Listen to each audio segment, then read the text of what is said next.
Բարի երեկո, դուք դիտում եք բացահարթակ, այսօր իմ հյուրը Ստանիսլավսկու անվան ռուսական դրամատիկական թատրոնի տնօրեն Սուրեն Շահվերդյանն է, բարև ձեզ։ Բարև ձեզ, շնորհակալություն, որ հրավիրել եք եւ անդրադառնում եք մեր թատրոնին եւ ինձ։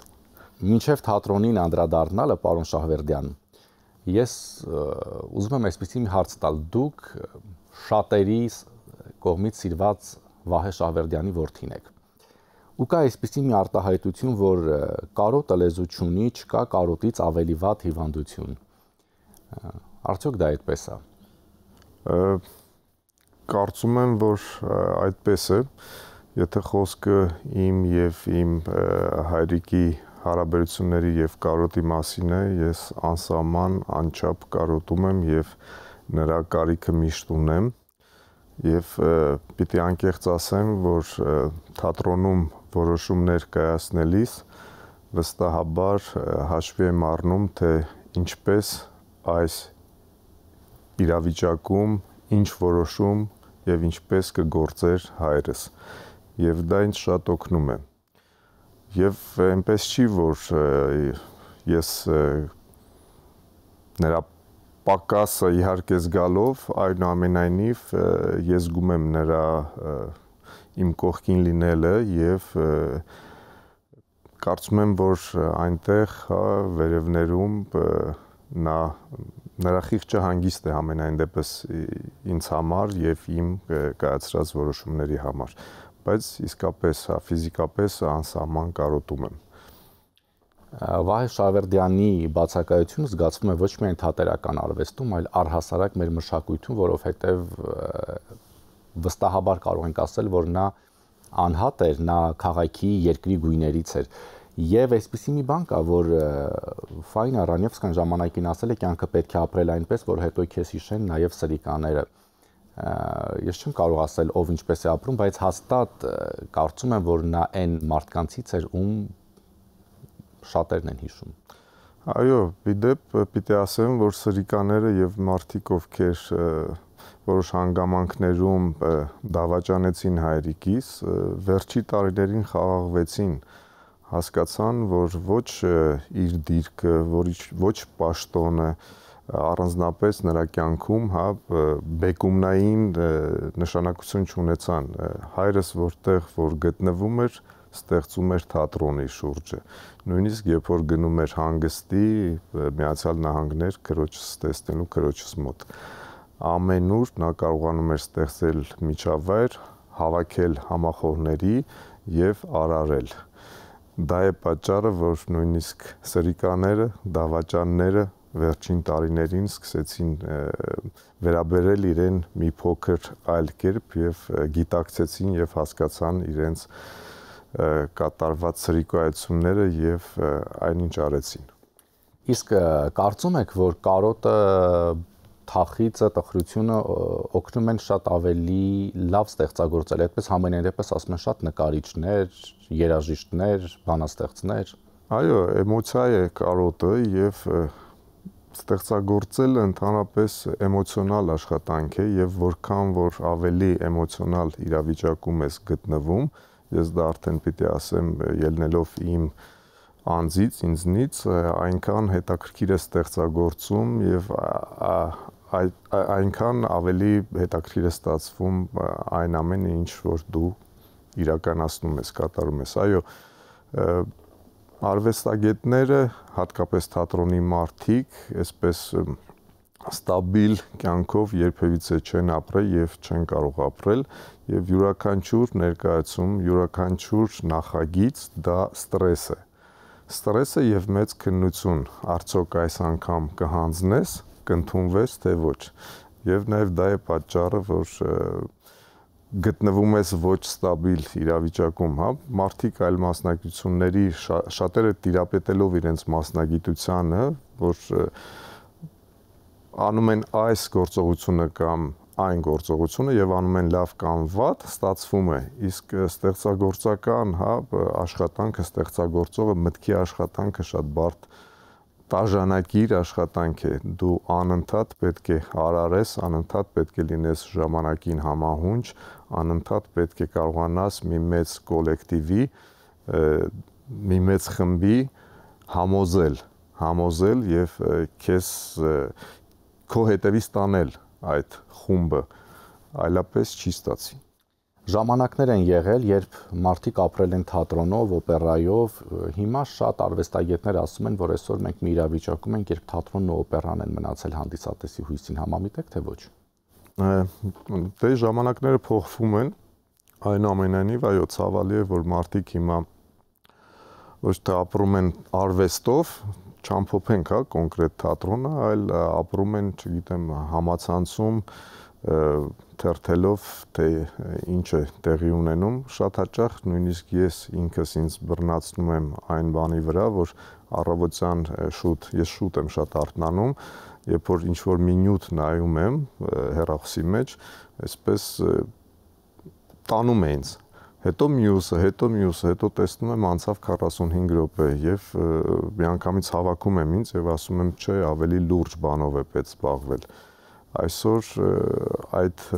իրականությունը, հա, այդ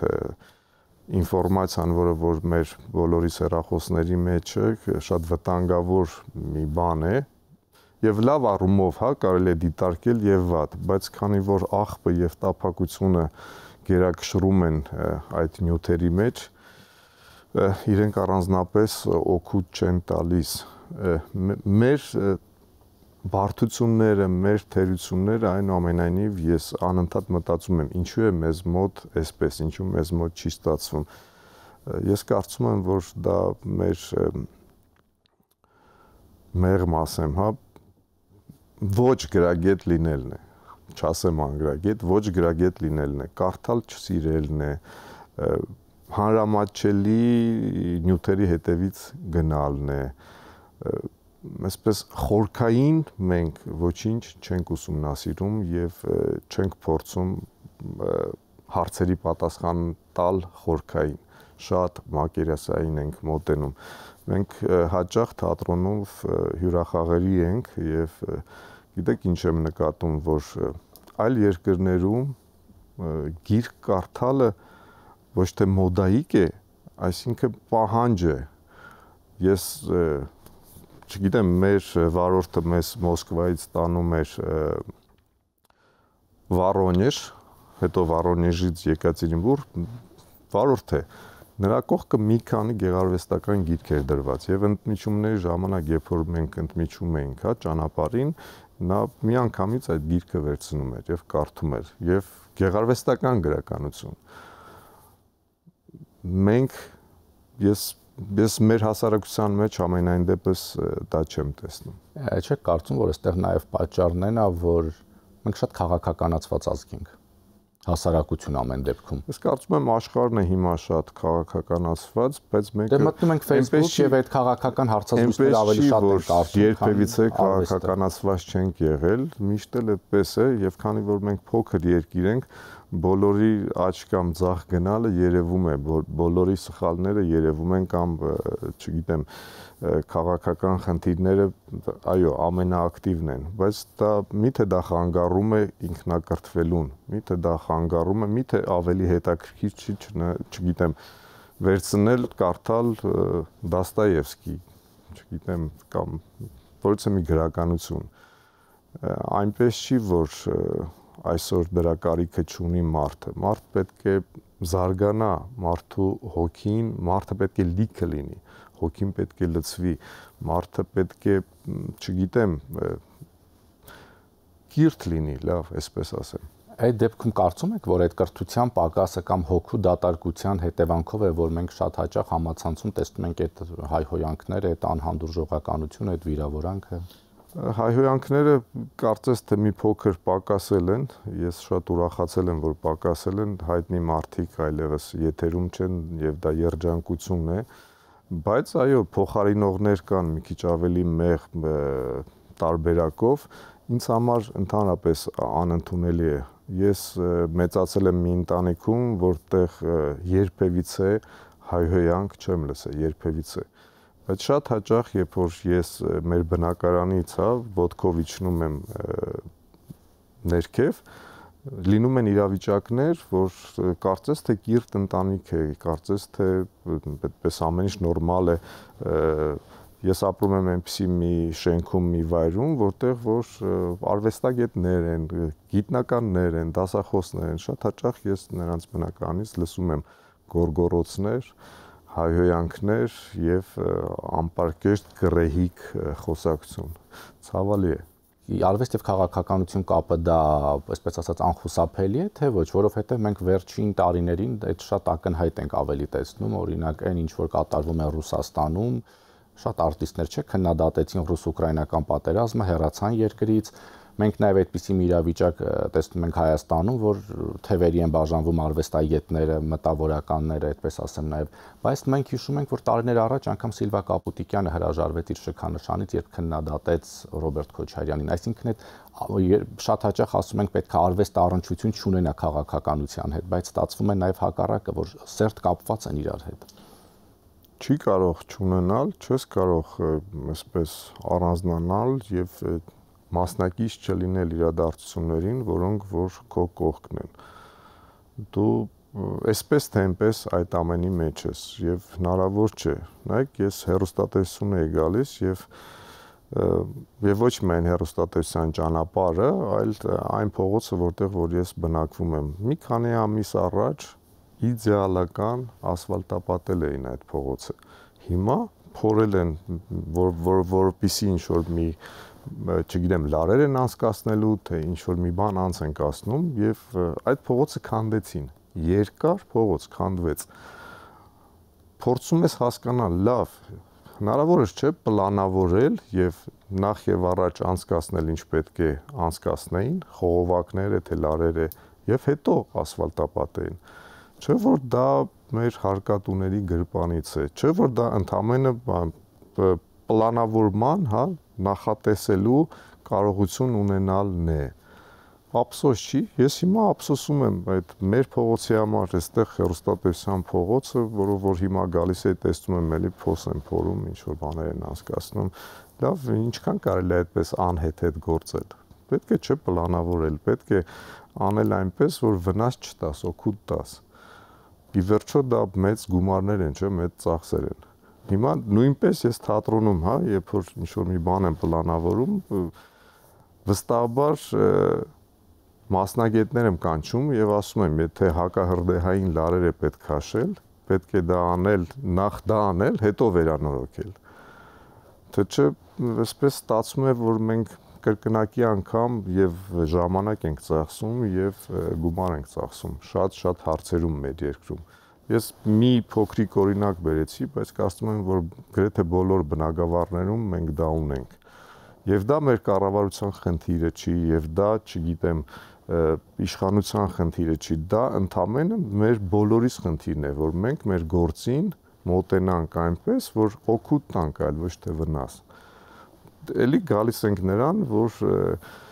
կրթության, հա, գիտելիքի պակաս է երևի, կամ անփութություն է։ Ինչը ավելի վտանգավոր է եւ ավելի սարսափելի, անփութություն։ Պարոն Շահվերդյան, Ստանիսլավսկու անվան ռուսական թատրոնը բավական ակտիվ է, թե պրեմիերաներով, թե հյուրախաղերով, թե փառատոնների մասնակցությամբ, ես հետևում եմ արտիստների էջերին, ձեր էջին եւ դա շատ իհարկե ուրախացնող է, երբ տեսնում ես, որ մեր թատրոնը լուրջ հաջողություններ է ունենում ոչ միայն երկրում, այլ նաեւ երկրից դուրս։ Ինչի արդյունք է, որովհետև շատ հաճախ ասում են, չէ, ժամանակ պետական թատրոնները կամ չգիտեմ, տարիների փորձ ունեցող թատրոնները այսօր իրենց սպառել են, պետք է նորարարական ինչ-որ բաներ հիմնել, ստեղծել։ Կարծես թե դուք ձեր հարցադրման մեջ նաև պատասխան տվեցիք։ Այո, շնորհակալություն գնահատականի համար, թատրոնը շատ ակտիվ է, թատրոնը բազմաթիվ միջազգային փառատոների է մասնակցում, մեզ համար այս տարի Չեխովյան փառատոնը, որը որ աշխարհում 3 լավագույն մեծ փառատոների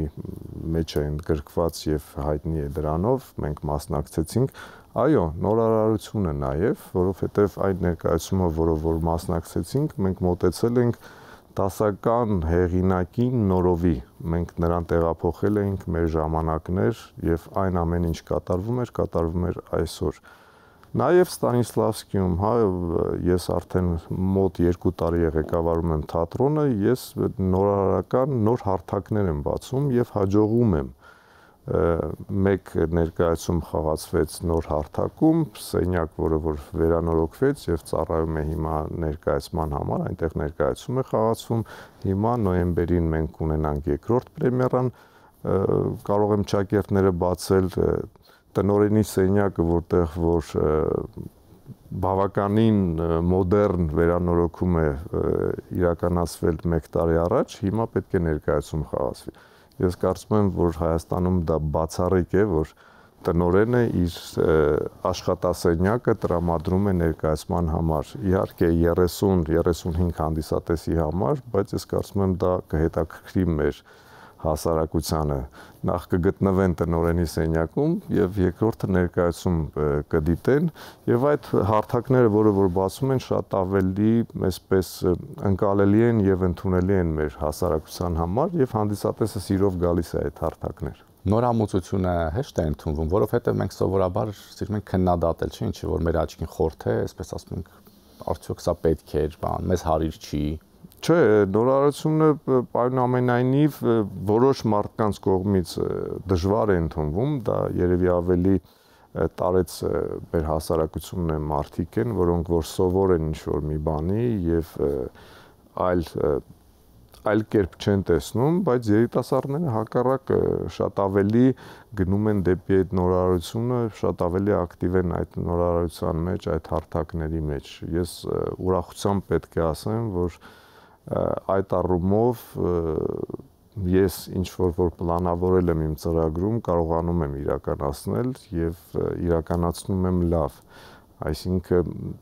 ժամանակ է լինում, որ թատրոնում միաժամանակ 3 հարթակում ներկայացում է խաղացվում, հիմա 4-ն է կավելանա, այսինքն կլինեն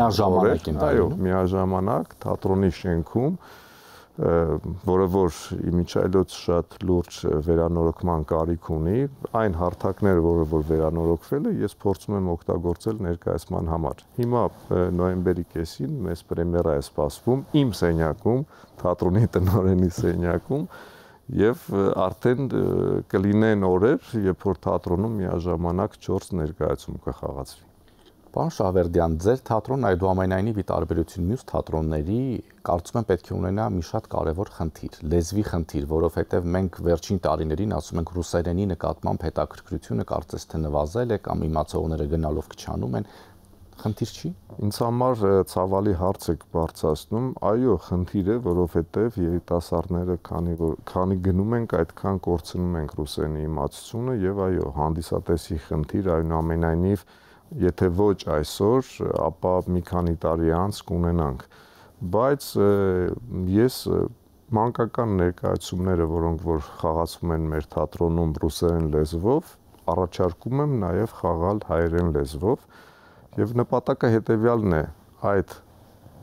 երեխաներին, ովքեր որ գալիս են մանկական ներկայացման հայերեն լեզվով, ծանոթացնել թատրոնի հետ, որ այստեղ էլ կա թատրոն, այստեղ էլ է գործում թատրոն եւ եթե նրանց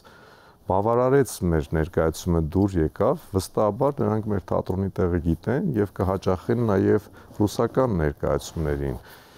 Այդ խնդիրը այնուամենայնիվ կա։ Իհարկե շատ հաճախ ինձ ասում են նաև մեր թատրոնի ներսում մենք ռուսական թատրոն ենք, մենք պետք է գործենք ռուսերեն, բայց ես դրա հետ համաձայն չեմ։ Այո, մենք ռուսական թատրոն ենք եւ պետք է պահպանենք ռուսական մշակույթը եւ լեզուն, բայց նաև պետք է փորձենք նոր հանդիսատես բերել թատրոն։ Իսկ նոր հանդիսատեսը դա երեխաներն են։ Դրա համար ես այսպիսի քաղաքականություն եմ վարում, նաև իհարկե այդ ամենը համաձայնացվել է մշակույթի, կրթության, գիտության եւ սպորտի նախարարության հետ եւ այո, ինձ հասկացել են եւ ասում են պետք է պահպանել անշուշտ եւ պետք է գործի ռուսական թատրոնը, բայց այն ինչ որ մտածել եք եւ այն ինչ որ իրականացնում եք, շատ ճիշտ եք անում։ Եվ արդյունքը իմիջիայլոց կա, որովհետեւ ես տեսնում եմ երեխաներ ծնողների հետ, ովքեր որ գալիս են մանկական ներկայացման հայերեն լեզվով, հետո ես նրանց տեսնում եմ երեկոյան ներկայացման այդ ծնողներին, ովքեր որ գալիս են ռուսերեն լեզվով ներկայացման։ Դե արդյունքը այնքանով ակնհայտ, որ միաժամանակ նույն շենքում 3-4 ներկայացում է լինում, այդ արդեն մեծ ձեռքբերում է այսօրվա մեր այո, եւ կանգ չենք առնելու, մեր բակն է,